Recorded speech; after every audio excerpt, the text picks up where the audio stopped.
Hi, my name is Tony Wilmer. I work for Digital Globe. Thank you for coming. Zevia Labs has graciously asked me to come and present at the conference. And I had the opportunity over the last 2 years to work on a DevOps migration at Digital Globe. And I'm chiefly responsible for the CI/CD pipeline and delivering changes into production. So we'll get started. Let's see, Digital Globe is the world's largest provider of high-resolution satellite imagery.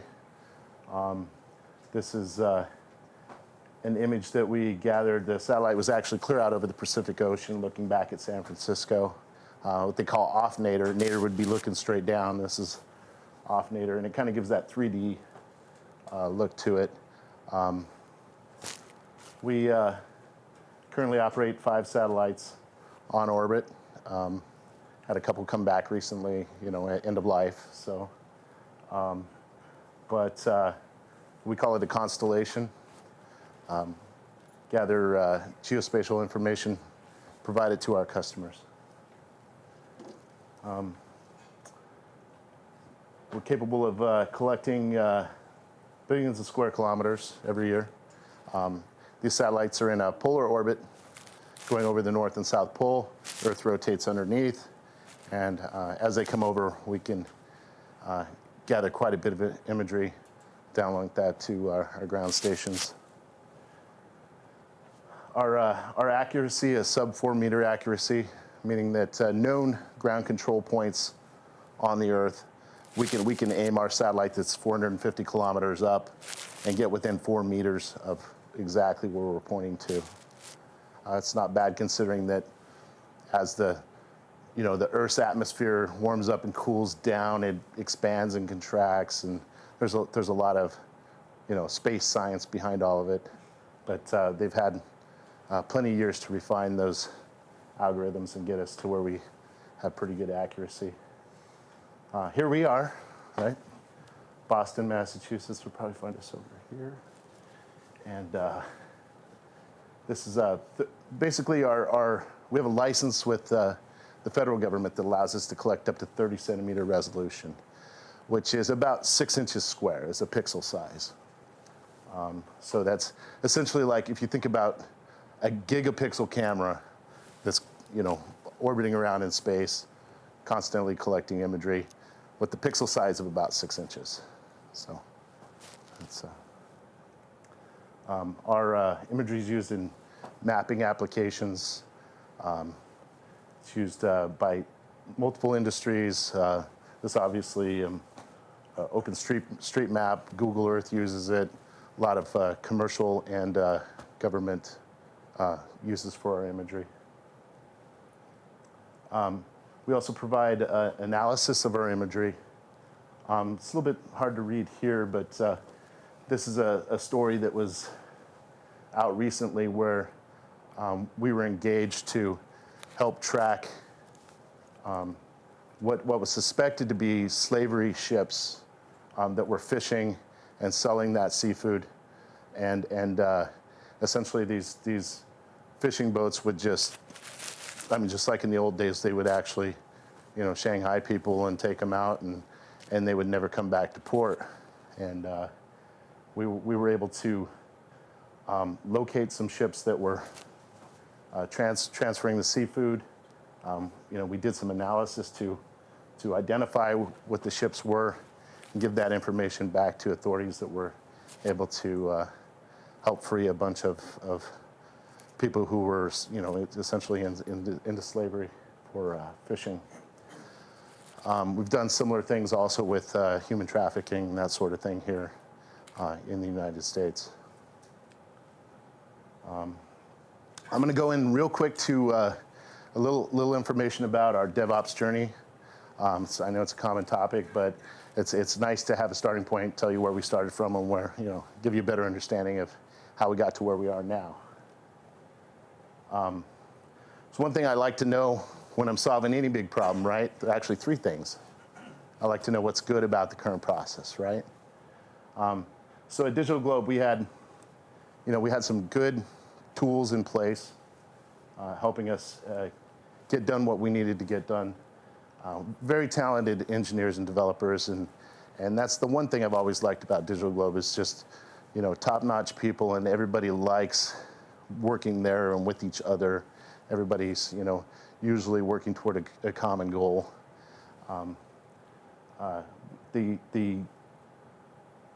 The software development managers and management structure has always been big on letting engineers evaluate and pick the best tools for the project. So I thought that was a very important thing. We were allowed to prototype and pick best of breed solutions in our development.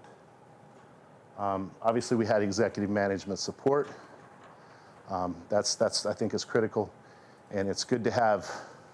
I mean, once I think that executive management sees the cost of making changes to the system, in a DevOps model, it really, I mean, that's the sledgehammer, right? That you can make changes for a much smaller amount of money and get them out to your customers much more quickly with a DevOps approach. Finally, we had a new satellite that was launching, and that was the capital vehicle to allow us to spend money on changing our infrastructure to a DevOps model. We're able to do a lot of development on ground systems, our flight systems, and tasking, building imagery, all of this. We're allowed to do that and do it as a capital expense. And there were some challenges, bad things too that went along with this. We had acquired several companies and had installations with employees, developers, analysts all over the United States. Also have developers in Costa Rica and Italy. Total of over 70 Agile teams. Some of them new to Agile. Some of them have been doing it for several years. All had their own release streams, their own way of doing things, getting their changes into a production environment. Fairly complicated software systems with over 300 applications in production. Also, the differences in the production environment and, say, a scaled down test environment, or let's say keeping current all of your test environments with the production environment and the infrastructure there was challenging. So we had some issues there as well. And then there's just the ugly. We had these huge monolithic systems, not service order architecture or anything like that. We had to agree as a company that we were going to decouple the software as much as we could. We have one customer-facing solution, allows you to order imagery online, for instance, and this solution, Java-based, has 38 jars and wars that get built inside of it. All of those get, packaged and deployed, and it's one big giant deploy. You're talking about lots of people online for a large number of hours just to make sure that all of that goes well. That's clearly the multi-module part of it, where with the service order architecture that we adopted in microservices, we really have one artifact that gets generated for each Git repository, and so we've really broken things down into a small size based on that design. Long release cycles, long deploy outages. When you get 30 people involved in a deploy activity and it takes you 12 hours to do it, it's disruption to your production environment. It's expensive for the company. There's a lot of things that obviously that causes issues for. We also had siloed teams. You had your development team doing development and throwing it over the wall to test. Test would throw it over the wall to operations. And there's a lot of knowledge that's lost along the way. So that's why we started looking at DevOps, and here's a few of the reasons why we went with DevOps. I had a discussion recently with our program manager for the Worldview 4 program, where we launched our satellite, and everything's successful, got it on orbit, got it all dialed in. Within 3 months of launch, we were actually realizing revenue off the satellite. And the program manager had been there for other launches in the past. And his point is like, it's really cool to have a customer say, this isn't working the way we wanted it to. We need to fix this, that, or the other. And he doesn't have to wait 6 months for that to happen. I mean, we're able to turn it around to change, usually from development through to production and coordinating with the customer within a week. And it's really not a 6-month thing. If there's a critical change, that can be in a matter of just an hour, right? And we have an SLA with our customers and many times they need imagery within 90 minutes of ordering it. So, assuming it's feasible to collect. So it's being able to turn around those fixes in a short amount of time. Obviously helps with scaling and better utilizing our platform. And we got much better insight into the release process. Previously we had a release manager or multiple release managers, release coordinators. They would watch the content of a release being quarterly, going through the system, checking off all of the testing, checking off all of the requirements, all of that wrapping up into like a big bang quarterly deploy. And by the end of that, everybody's totally spent, and then you start ramping up again, for the next one that's come along. Meanwhile, your developers, they haven't written that, they haven't touched that code that's going into production in like 5 months. So they're on a totally different cadence, right? So anyway. One thing and here's some principles essentially that we came up with as we went to DevOps. We had a prototyping effort, and we had some long discussion about what do we need to be successful at Digital Globe with DevOps. And we were fortunate to have some developers involved with the creation of the pipeline, and such that we didn't really treat it as your normal IT project or standing up some infrastructure to help the development teams. I mean, we treated it as our own agile development project. And so in order to basically eat our own dog food, well, it doesn't have to be dog food, right? But we created a pipeline for the pipeline. So we used a DevOps methodology for our own development of the CI/CD pipeline. It's all built with infrastructure as code. So basically there's a few things that we just agreed on, and what the goal was is that the pipeline should be fast, secure, reliable, and available at all times. If we're doing this development and it's not meeting that, then we need to go back and plan it a little bit more. What was the tool you used for the IEC? Okay, so various solutions, essentially. The pipeline logic itself, we started off with Jenkins Enterprise, and it gave us a lot of good things, but it quickly became difficult to manage. Just a lot of configuration, a lot of different jobs on the system. We did some, we reused a lot of their builder templates and a lot of the things like that you get with it, but we quickly found that it was difficult to manage. I think Sunil and somebody in one of their presentations earlier referred to the fact that we had 300 different jobs in Jenkins, and now we're down to like 30. So in a later iteration of this pipeline, essentially, we went back to Jenkins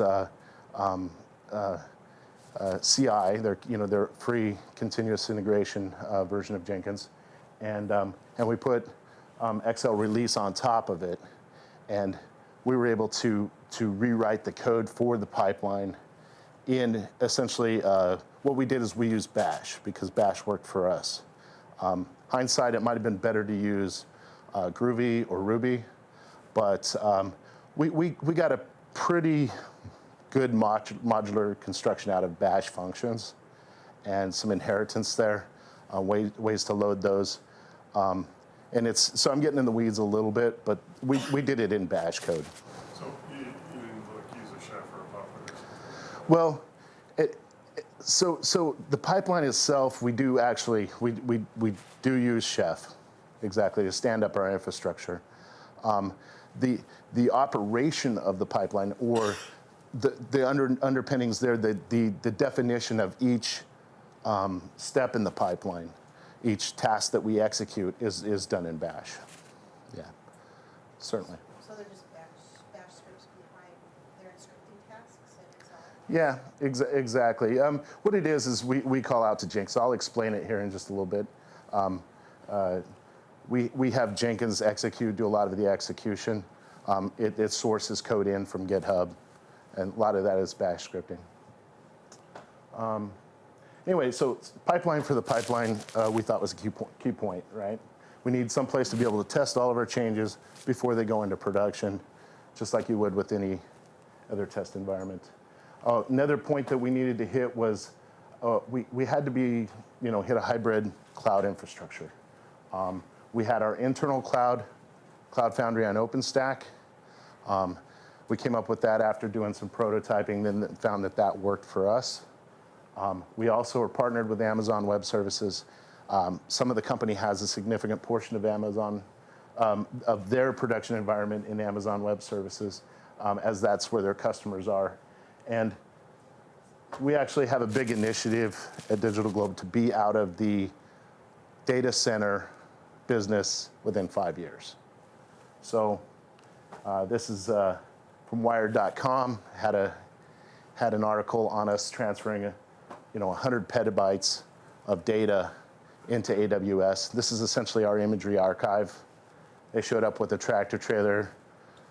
We plugged into it. Took us 3 weeks to fill it full of 100 petabytes.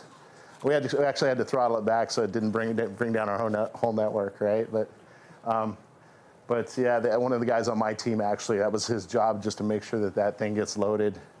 And so we loaded it up and they drove it away. But I think the estimate is it would have taken us multiple years, like 7 years, to really get all of that across the wire to them. So that was a much easier way to go. So Yes. it wasn't on SSD drives. It was like an Amazon truck from Amazon. Yeah, so we were the first customer, yes. It's actually wasn't that pretty white. It was very nondescript, right? And all the data, had to be encrypted at rest once it got on there. And there was little or no fanfare about when it was showing up and when it was leaving, right? So some SecOps around that. Okay, so a little more on the pipeline for the pipeline. Obviously, the idea is that we have a development pipeline.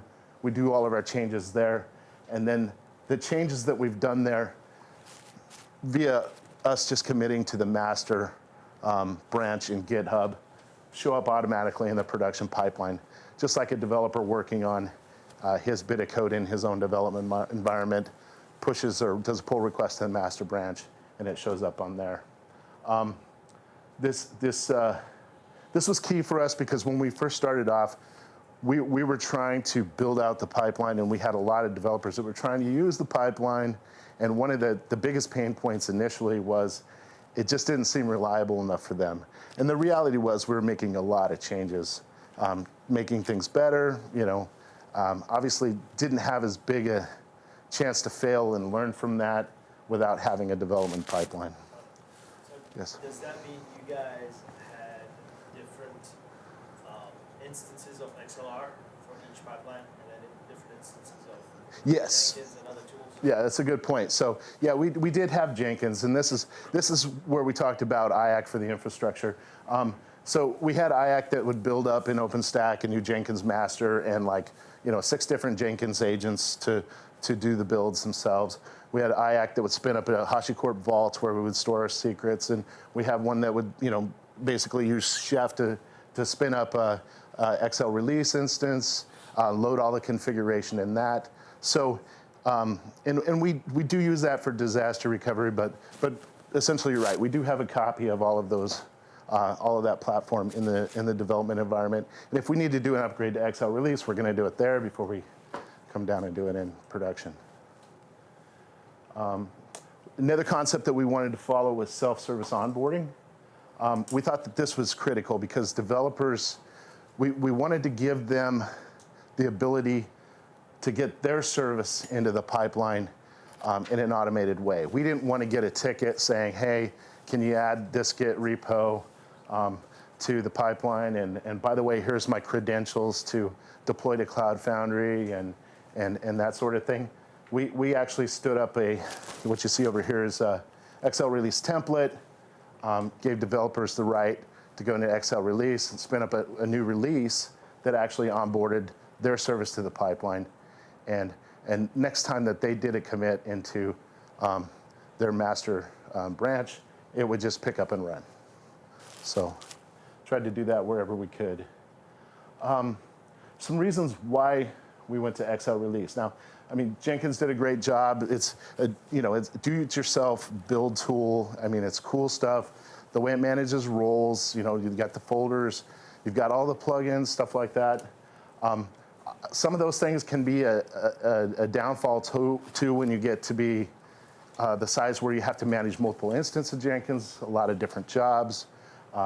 Obviously, developers are more comfortable navigating all that through Jenkins, but managers, testers, your agile managers, they don't want to get down in that level, right? Essentially, they don't want to get there. So that can also make it difficult to manage. We use XL release, so what we call the orchestration layer, hides some of the complexity of what's underneath. There's simply a task that corresponds to a Jenkins job typically, and that integration calls out, completes, and returns a status. It also it makes it easier for managers, release managers, anybody else to see the status of what's coming through the system. Our operations people certainly are very interested in that because they need to make sure that it comes through okay, and obviously let our ops people know about the changes coming through. Finally, we do get some really good reporting out of there, and I found that to be difficult in Jenkins. Here's a quick snap of our pipeline stack. You'll see a lot of different technologies up here. Essentially, we got Kibana doing a lot of the monitoring, and we have Lander, a Watcher Kibana doing a lot of that stuff, basically an Elk stack. And so we get some notifications through Lander and Watcher. But we get some really good graphs and stuff out of Kibana. Not only our pipeline, but we decided early to standardize on Elk stack. Not only our pipeline, but our running services all do logging to the Elk stack. So we can, essentially set up what we're looking for, and it automatically gleans out that information, and we can put it into to graphs and stuff, and I'll show that to you soon. Obviously, the phases that we go through, and then all of the technology underneath, and you'll see Jenkins is in almost all of these. It still does a lot of the heavy lifting for us, but it's really nice to have XL release on top of it, managing that flow. And then finally, deploying to multiple cloud environments in the underlying infrastructure there. So at the orchestration layer, I'm gonna have to hurry up a little bit through my slides. I'm getting behind a little bit. Essentially, we wanted to be like FedEx. We just wanted to deliver. You make a commit to GitHub, we deliver it to production. If something happens along the way, you get notification, hey, something broke here, that sort of thing. But if it's good, we're not responsible for what's in the box. But if you put it in the box, we'll deliver it. Yeah, and then we also have this concept now where we're using XL release to manage upgrades to our infrastructure as well. So we have a get well, stay well initiative that we're working on this quarter.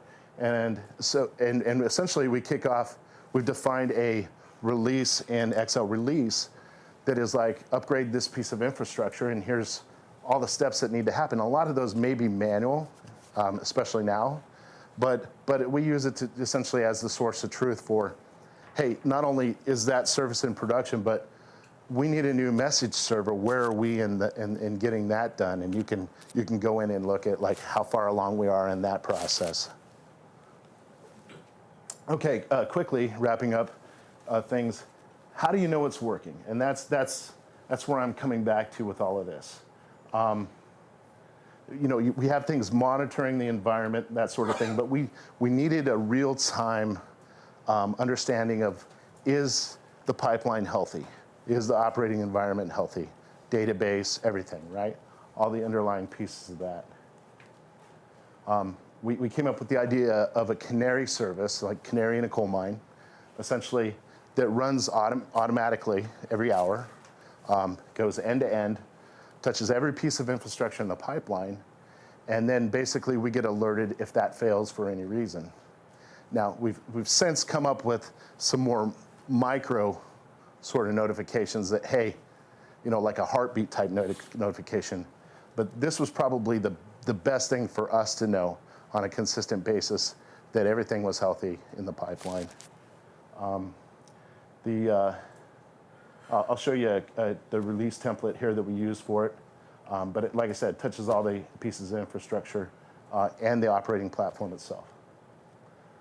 It's fairly simple, but you can see each one of these tasks basically map out to building unit tests, functional tests, code coverage, code quality check, publishing to Artifactory. Tells us that all that's up and running. Deploy to Cloud Foundry for the various environments, automated testing and integration tests. And when we built this out, if we use database technology to deploy database changes, we do all the same stuff here. We maintain this as a current state of what's going on in our production environments. Go ahead. Yes, sorry, go ahead. No, you go ahead. You go ahead. Can you might wind up running over, but this is No problem. one of the best talks I've seen today. Anyway, tool-to-tool communication. Yes. I mean, I might have missed it in your stack. Using anything special, or using native plugins from Excel and that stuff? Are you doing any sort of object? So the Excel plugins that we are using are GitHub and Jenkins. We also use one for Flowdoc, which we use for a chat tool. And then we have another one that's essentially for issue tracking, that sort of thing, just to tie all of that together with Rally. So most of the heavy lifting is really done, like I said, at the Jenkins level. And so within the Jenkins, the code we have that gets sourced out into the Jenkins job, it does that connection to the tool, does the flyaway migrations for the database, or connects to CentraSite and updates the information at CentraSite. It does the build and the packages and the deploy out to automate. Talking to each other, syncing data, and then maybe taking action, in each other's space, if you will? It's more or less sending a request to upload something over there, and it gets uploaded, and I get an acknowledgement back. It's really written more with API calls and command line utilities than it is with plugins. Like I said, other than the plugins that I called out. Did you have a question, Sunil? Yeah, you had mentioned you standardized on Jenkins job for a while, right? Earlier. Yes. All these tasks that you have in here, unit testing or functional testing, are those utilizing those standard jobs, or are these special Right. tasks? So for what we have is we have a suite of jobs. It's like maybe 5 or 6 for Java. We have about six or so jobs for Python. We have and each one of those represent core functionality that you would see in this release, right? So there's one that does a build, one that packages, one that deploys it to Artifactory, one that runs unit tests or functional tests, or code coverage analysis. And then within those, they'll have things like, publish to the Sonar Cube, that sort of thing.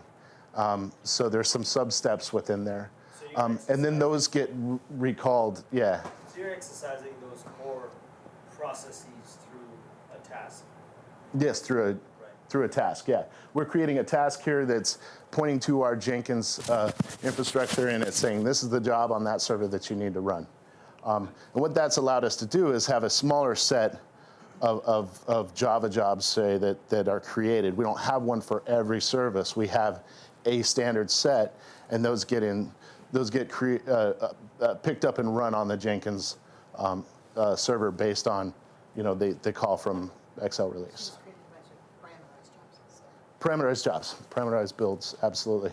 That's what they're called in Jenkins. So, any more questions there? Go ahead. Yeah. How do you use the database changes in the XLR? Yes. Database changes in XLR. So we actually use Flyway for migrating service database. Is that what you mean? Like Application database. XLR is database. No, application. So your application or your services database. So we standardized on using Flyway to do database migrations. So as part of the deployment, we just look for those files that do Flyway migrations to see if they're present. If so, it will attempt to connect to the database and apply the migrations or the updates for that version of the service. So does it do like any kind of the comparisons and all this? Flyway does that. It versions the changes that are in there, and there's a manifest file that it checks against. It says, well, if you're currently running this service, and you should be at this version of the database, and if you're not, it applies them. So, okay. So can we do the rest of the questions after? Absolutely. I know the keynotes. Sorry about that, Alri. Sorry, no, What we're looking forward to in the future is some enhancements to Canary. We want to do actually multiple languages. Right now we have a Java one that touches almost everything. I mean, your Cloud Foundry is the same, your databases are the same, all of that. But sometimes there's a nuance to a Python build, PyPy, some sort of new dependency when we want to be able to validate essentially with the Canary. So we're looking at other languages. We're looking at better notifications, that sort of thing. And also some more trend analysis. And I have some graphs up here from what we've done recently. But we're looking for really like, it takes a Canary 25 minutes to go from commit to deploy into production. And is that something that's going up or going down as we change our infrastructure? This is Kibana here showing essentially the releases that we have going through our CI/CD pipeline. The numbers over here, you really can't read the information underneath, but this is a number of Java deploys, Ruby deploys, Python deploys. BPMS is I guess it's like a JBoss server, if you're not familiar with that. Different type of Java packaging and deploying. And then, what we see is around 500 or so releases going through on a monthly period in our pipeline. We have about 120 services in production.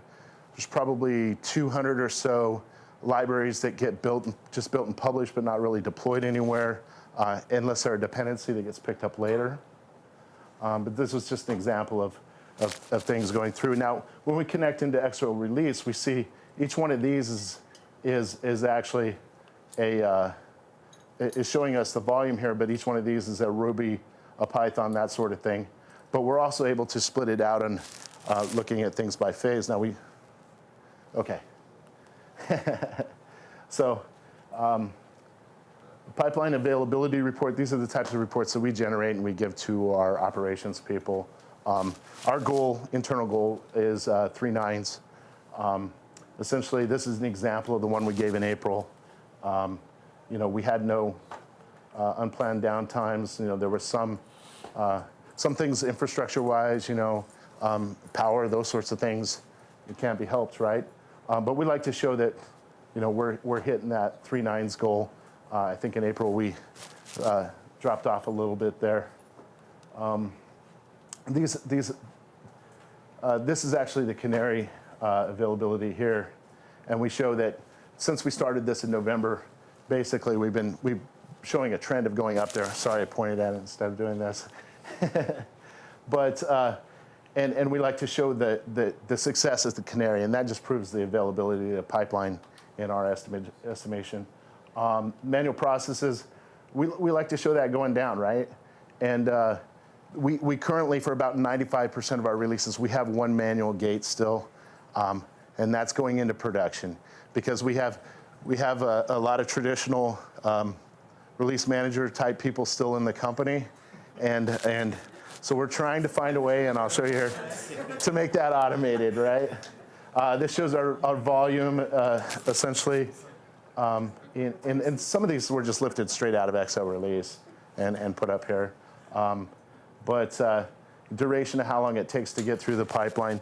Currently, because of that manual step, our duration, our average duration is about 3 days. And that's, like I said, with the Canary itself that goes straight through, it takes 25 minutes. And so I talked about, just wrapping this up, I talked about what we were doing to try to relieve this manual gate. And so we've been talking about the idea of measuring the risk. I think ZBS says measuring the risk of an app going through the system or a release in the system. We're speaking the same language here, just slightly differently. Talking about the maturity of the application or the service in the system. And what we like to do is we're building out a mechanism that if an application is low risk and high maturity, it just goes right into production. We don't need to worry about it. If there's some questions about maturity of the service, if it doesn't, if it's not HA, if it doesn't meet all of the standards that are defined, by the way, by development, then it doesn't automatically flow right in. So, I mean, obviously there's some apps that are more critical. We have some that make sure that our satellite doesn't point at the sun, right? So that's kind of important, right? Because it takes billions of dollars to get the thing up there and operate it, and you don't want it pointing at the sun because that would be a bad thing. And then we have other apps that basically notify a customer like, hey, your order's ready, that sort of thing. So there's different levels there. Final notes real quick, kind of do's and don'ts. In my experience, it's the things to do or, stick with your DevOps principles. Iterate, definitely iterate small changes on your pipeline, build it out a little piece at a time. Do infrastructure as code, do minimal viable products, right? Do the pipeline for the pipeline and self-service onboarding. And don't abandon, your DevOps or your Agile principles for the sake of getting it stood up or getting it done, because probably the number one thing that, and I heard this earlier, what would you have done differently? And I think it's a key thing, is design it so that you can sustain it, right? Keep the maintenance to a minimum. Don't create technical debt or anything like that. So, I mean, it slows you down so much if you don't think about, okay, how do we upgrade this? And how do we scale this and that sort of thing? So it's, the more you can automate that, the maintenance and the sustainability of the system, the more that frees you up to really add new features to it. Keep it simple.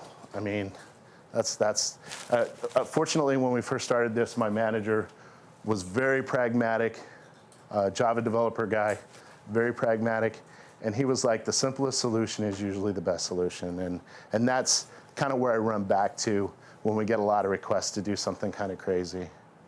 So questions? Yeah, just an observation for your last point, your question, generic question. So you're saying that if you're designing something so simplistic, it almost seems like you're not accomplishing the goal because you're not going overboard, but then it allows you to build upon that and not get yourself into more trouble with technical debt and things. Agreed. That's great. And that's new for me here. Question about, just a generic question about releasing quickly, and I'm sorry it's landing on you. No worries, yeah. The documentation aspect is something that I don't think I've asked about or thought about. is that a manual thing that people are dealing with? Like getting all of So you're talking about release documentation specifically? like, are there manual steps that are just historically manual in nature? And No, I would say that they're prone in manual. in my experience, you should be able to integrate with any kind of issue tracking system, or perhaps a like well, I don't want to say configuration management, but I want to say if you're using Jira or you're using Rally to plan your development process, definitely take the time to integrate the change management system. That's what I was looking for, with the release system, so that that's all tied up end to end, right? Because fortunately, this satellite's just used for commercial customers at this point. As we apply all of these changes across the board to the rest of our satellites and include them into this operating environment, we're going to have much tighter control over the changes in the system. And so definitely take the time to integrate those systems and show that end-to-end traceability of this, this enhancement going through into production.